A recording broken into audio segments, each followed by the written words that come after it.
Labą dieną su jumis, aš gidūnė profesorė Dalia Sekmokienė. Antra ezoterinė tema. Vieną išleidau apie pinigus, šviesėje tamsią energiją. Prieš tai būtinai pasižiūrėkite mano apie kvantinės laukus, kvantinę energiją, kaip mes visi esame vienis. Ir aš norėjau šiek tiek pratesti apie vienio principą, bet kartu susijęti tai su energijomis ir kaip mums gyventi, kaip jos padeda mums gyventi labai paprastai, žmogiškai, taip, kad visi suprastų, kaip padeda tas supratimas, kad mes esame energijos laukas, gyventi mūsų kasdienybėje. Taigi, pradedu nuo to, ką kalbėjau apie kvantinę sąmonę, kad mes šiek tiek suprastumėm, kad mes sudaryti iš atomų ir molekulių ir kiekvieno atomo pagrindas yra neutronai ir protonai branduolyje ir kiek jų yra, kiek yra aplink juos skriejančių elektronų. Ir pridėjus dar vieną protoną, teigiamą dalelę, atsiranda dar vienas elektronas ir visiškai keičiasi kiekybė ir kokybė. Kiekybė tai yra vienas elektronas ir protonas pakeičia kokybę. Tai buvo vienas elementas ir staigiai virsta kitų elementų. Ir aš ilgai nesuprasdavau, kaip, va čia mano širdis, mano skarelė, mano mikrofonas, mano rankos ir netgi oras, paveikslas už mane, foteliukas, kur aš sėdžiu, visą tai protonai, neutronai, elektronai ir daugiau atrodo nieko nėra. Bet kiekviena molekulė vibruoja, kiekvienas atomas, nes elektronas yra banga, tai yra sukiniai. Ir kaip tie sukiniai juda, mokslas dar pilnai neištyrinėjęs. Nes yra žmonės, kurie mažiau pralaidus, pavyzdžiui, radiacijai, kurie daugiau pralaidus. Ir sakysite, kad aš kalbėjau labai praktiškai, kaip visą tai panaudoti. Tai jeigu suprantame vienio principą ir suprantame, kad vieną dalyką pajudinus keičiasi visa visuma, tai geriau suprasim ir savo kūną. Bet šiandien ne apie kūną, apie tą visumos principą kaip pinigų energiją, kaip šviesią energiją. Visų pirma, tai negeras požiūris į gausą. Gausa ir ją įmanoma turint vidinę gausą, kai aš jaučiuosi pilnavertis, man gera gyventi, kad teka saulė, kad aš šiandien pavalgiau, kaip sakiau, kad turiu knygą paskaityti. Ir aš nereikalauju kažko per daug, aš pasižiūriu, kaip pagerinti tą gyvenimą, aš iškvepiu ir aš galiu duoti su iškvepimu, ateina mano įvairios idėjos, ar aš pradžiuginsiu, aplankysiu kaimyną Joną. Jis guli, jam nupjovė koją, buvo diabetas, gangrena, pėda, aš dar kažką padarysiu dar. Ir dažnai žmonės tokių paprastų dalykų nesusimasto, kad duodant kažkas tai gauna. Ir generalinė energija sklinda. Žmonės, kurie įpratę, kad jais rūpintųsi.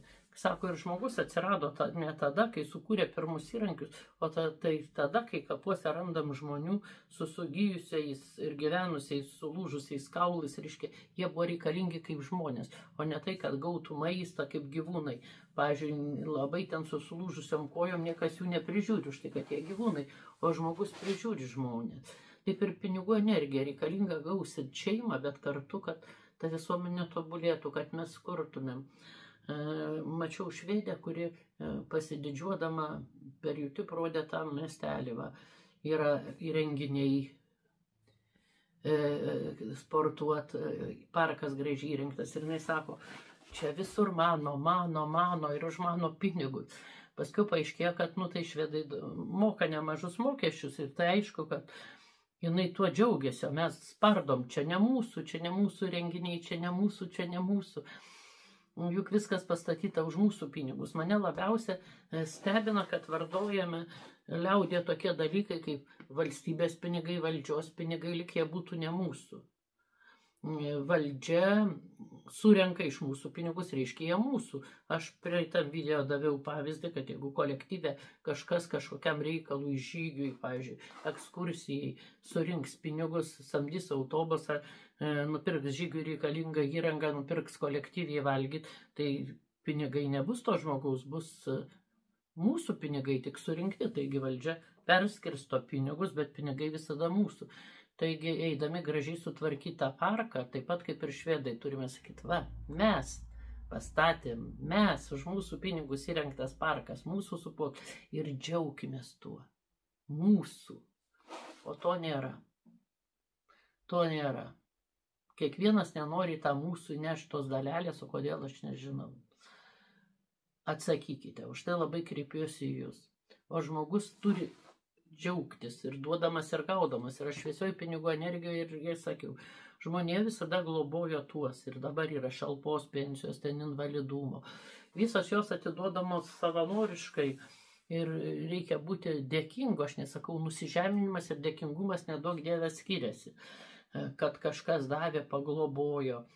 Dabar daug ir invalidų visokių grupių ir jie gali sportuoti ir labai didelės galimybės. Ir privačiai galima juos remti. Kodėl apie tai kalbu? Davimas visada sujudina tą visuomenę, bet atsiranda paviduolių, kurie galvoja dalį pasiėmiau, ten labdaros rinkdama, iš kur ten tavo tas. Nes žmonės, kurie labai sąžiningi, tokie taip net nesusimasto. Nu, pavyzdžiui, aš irgi daugelį srautų dirbu individualia veikla, bet, pavyzdžiui, sakysim, mane samdo labai daug platformų, kartais aš sutariu sumą už paskaitas, o kartais sutariu procentus, aš niekada netikrinu, jeigu žmogus kažkur pasavins mano pinigus, taigi savo blogai pasidarys, ten aš dėl 100 eurų man nepasikeis gyvenime. O žmogus nusavinęs pinigus galutinai sugadins savo karmą. Ir aš manau, kad tie žmonės ne tik, kad tai žino, bet tai jų tiesiog pasąmonė įrašyta. Ir aš toks tokį pritraukia. Jeigu žmogus nesąžiningas, jis atsidūrė bandytų grupiai, tokie atsidūrė 90-91 metais, nebūtinai, gal ten įkliuvo iš baimės, arba kad brolis ten yra ir aš neturiu motinos, brolis mane globo. Visokius istorijų reikia. Nereikia rašyti, bet toks tokį pritraukia, kurie jinai ten barus linksminas, ištisai geria ir ten mušasi. Yra tokie, manau, kad visi tokie. Tie, kurie neįsivaizduoja gimtadienio be gero tokio pagerimo, ką reiškia geras kabutėse, kad vienas kitas pakrankiai nuvirs, užknarks, reikia iš anksto pasiruošti vietų, paruošti ir taip dažnai būna. Neįsivaizduoja, kad būna gimtadieniai sukopimai ir ambino kalnas, tačiau rietiškom lasdom prie laužo virimas arbatos ir visi juokiasi, visi šoka. Na, kaip per kupolinės, jie to neįsivaizduoja, visi galvoja, kad taip kaip visi. Ir toks tokį pritraukia, mes jau gimstam su tam tikrom energijom ir galbūt gyvenimo tikslas yra tas energijas pašvarinti. Dabar prieinu prie to svarbiausia. Rytai sakė, kad yra pasąmonė ir yra sąmonė.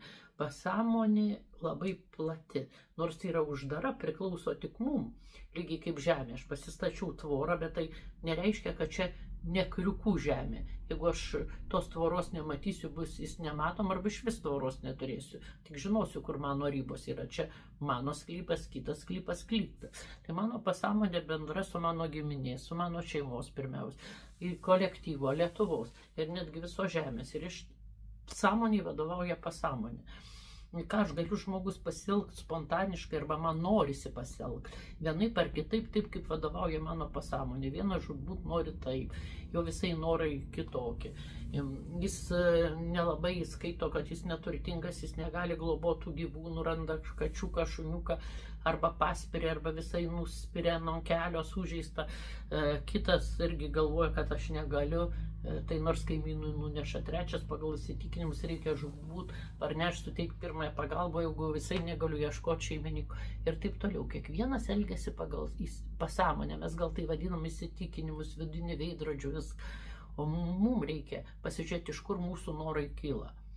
Gobšumo, apgavimo, visa kita. Norai savaime, čia net nereikia kalbėti, kad yra blogieji. Noras padėti, gauti. Ir žinokit, kai tu įsilieji į būrį tų, kur yra gausa, kai vienas bendram kolektyve, čia iš Molėtų laikų pažiūrėjau žmogus, jis mokėsi kai kur ir trejetais, bet įkliuvo į universitetą ir jis pakliuvo į tokias bendruomenės, tai jis mano amžiaus 68 metai, kur ten, sakysim, choras, dainavimas, labai didelė pagalba draugam, visi pas vienas kitą ateidavo, jeigu kas serga, paskiau bendramintiškai, kai reikėjo pagalbos, kai čia visokio blokadai, jis taip įsijungė. Ir kai prisijungė prie šviesaus srauto, jis atėjo tos energijos, kai atėjo su tom energijom pinigų srautai ir galbūt savo verslo aš du pažįstu. Vienas žmogus padarė verslą, o kitas anglų kalba, angliškose įmonėse, tai nesakau, kad tai labai gerai. Dabar jis jau kūrė lietuviškas įmonės ir padeda.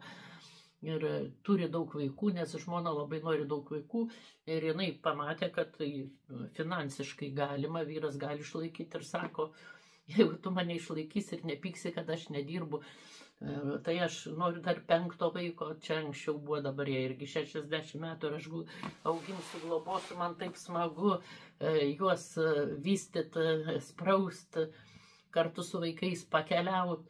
Aš daug tokių žmonių pažįstu, aš pažįstu irgi ir iš grupiokų, kurie turi 4 vaikus ir tą pinigų gausą, bet aš pasižiūrėjau tą moteriškę, pritraukė irgi tokį vyrą, kur atrodė pirmais metais, tai ten, sakysim, bendro gyvenimo su juo 2 kambariai, dar nesveika jo motina ir tas kas bus. Bet ta šviesi energija nugalėjo, draugai labai priėmė į tą dalyką, jinai 4 vaikų, kai pastojo, apie jokius abortus negalėjo, dabar važinėja po visą pasaulį, didžiulis namas vienam iš rajonų centrų. Bet aš ją pažinau, kad nepaprastai gerumo, pirmas bėgs, kai padės bendrabuti, bet ne dėl to, kad pasigirti, tik gerai pažįstinai, niekam to ir nesakys. Ir apibendrinant noriu pasakyti, kad viena galbūt iš saviugdos laimės paslapčių yra tai, kad mes kiekvienas galime keisti savo karmą likimą, praskaidrindami geromis, doromis darbais, bet tikrai nesavanaudiškai. Turi būti širdį gera, kad aš kažką gerą padariau, bet jokių būdų nepasigirti. Nebent kažkas pasako, va nėra galimybė, aš labai bėdnas daryti, aš noriu, kad tik man padėtų, valdžia pasirūpintų, valdžia, o tu nueik pašluok seniūnijoje kažką, tai iš pradžių uždyka kelias dienas, gal seniūnė paskaitys, ką tu ten kvailai ir Tai žmonėm nereikia tokių priešdalykų, galima kartu nueiti, sakyti, nueinam, gal rasim seniūnijoje darbą, bet ten labai užsiėmų seniūnė aplinkui, aptvarkom seniūniją ir taip toliau. Viskas turi būti pozityvu, net ir ta pagalba. Aš dabar nekalbu apie tuos dalykus, visada sakau, blogis turi būti nubaustas, kai jau juodas blogis, jūs matot, vagė, jeigu patys negali sustabdyti, 2 žmonės dar gal su ginklu kažkokiu kažką blogo daro, tai yra policija, o kur gali žmogus blogų minčių, jausmų, veiksmų keliui nukreipti kitą kelią, gerų veiksmų minčių. Tai kinų medicinoje ir sako, nueikit į šventyklą, jeigu ten jūsų ta pasąmonė nesikeičia, pasąmonė, pagal juos jie vaizduoja kaip 4 hieroglifus prieš 4, tai mūsų yra DNR kodas, adeninas, guaninas, timinas, citozinas susijungia, Oksfordas įrodė. Ir reikia užkirsti blogų lygų, ypač karminių lygų. Karminės lygas jie nevadino karma, blogas gyvenimas už blogus poelgius, o būtent paveldėta našta iš dangaus, kad mes galim paveldėti, gali tą genų raišką pasireikšti, gali ir nepasireikšti. Tai visą tai mes galime koreguoti, darydami tam tikrus pratimus, tai yra darydami gerus darbus savo gyvenime. Ir pagalvokim, ką gali padaryti. Vakare padaryti aš daug kartų siūlau ataskaitą tokią. Ar visur pasielgiau dorai, ar visur pasielgiau gerai. Panašiai kaip iš pažinties. Žmogus negali viską daryti gerai. Kokios liūdnos mintis, kokios blogos mintis. Ypač žmogus sugraužia baimė ir pavydas. Baimė dėl ateities. Man ta baimė dingo, toj po 90 metų jinai buvo, o pradėjau keliauti gal 2004-50 metų vaikus paauginus, tai vienam Izraelio aukštumose, ten netoli, kur vyko tuo metu karas, buvo vienuolynas tose vietose, kur Kristus 40 dienų kalėjo, kur vienas seniausių pasaulio miestų, ir Moldavė su vyru prižiūrėjo senukus vienuolius, gan jauna, ir sakė, kad labai trūksta, jeigu tu senatvėje dar būsi stipri 70 metų, atvažiuok prižiūrėti vienuolį, gausi ir algą šiokią tokią, ir maistą, ir visą kitą. Aš pagalvojau, kad aš bet kur galiu, nes jinai pasitiko sveiki atvykę į savo namus. Sako, aš matau, kad jūs labai norėtumėt senatvę vienuolyną. Gal žmogus turėjo tokią aiškiaregystės dovaną, aš visada sakau, kad skaidrinkite savo pasąmonę, jūs tarsi spindulėlis, tarsi puzlės rinkinėlis, pritrauksite tuos žmonės, kurie jums reikalingi. Jūs pradėkite eiti tuo keliu, niekada nesportavot, sportuokit, niekada nevalgėt sveikai, valgykit, niekada nedarėt gerų darbų tyliai paslapčiom, darykit. Niekada nemėginot pasakyti gimtadienyje, kad aš negersiu dėl to, kad man smagiau negerti, o ne dėl to, kad aš už vairo. Nebijoti niekada ir savo ramiai neprieštarut visiems, man taip smagiau, man taip geriau. Pamėginkit daug dalykų, pamėginkit duot, pamėginkit pasidalinti, pamėginkit sudalyvauti kažkokioj talkoj, kažką švarinant. Mūsų pasaulis daug gražesnis, nes kas yra pasakęs, kad vienas toks geras darbas, tarsi kibirkštis, kurį įskelia laužą, atsiranda aplink 100 gerų darbų. Aš daug pavyzdžių čia sakiau, bet tie pavyzdžiai kartuojasi žmonėm, gal ir atsibodo. Ir taip pat sako, viena šviesi mintis 100 minčių gesina. Labiausiai žmogų ardo pavydas, baimė. Pavydas pažeidžia širdį, pavydas pamažu sukelia netgi stresą, nerimą, kad aš to nepasieksiu, aš to neturėsiu, aš to kažko nepadarysiu, kenkia ir skrandžiui, piktis, agresija kepenim, baimė inkštam antankščiam. Ir valykim savo pasąmonę, vakare pasižiūrėkim, kokią jausminę sferą, naktį visą tai sapnuojam. Tiesiog pagalvokim. Pabaigdama pasakysiu tą, ką pasakiau pačioje pradžioje, kad norėdami pritraukti gausos energiją, turime pirmiausia išmokti duoti išmintį, gerumą, meilę, pagalbą. Kai būsim reikalingi žmonėm, jie mus pasikvies didesniem darbam su didesne pinigų energija. Ir mūsų visuomenė taps laimingesnė ir turtingesnė, ko visiems ir linkiu.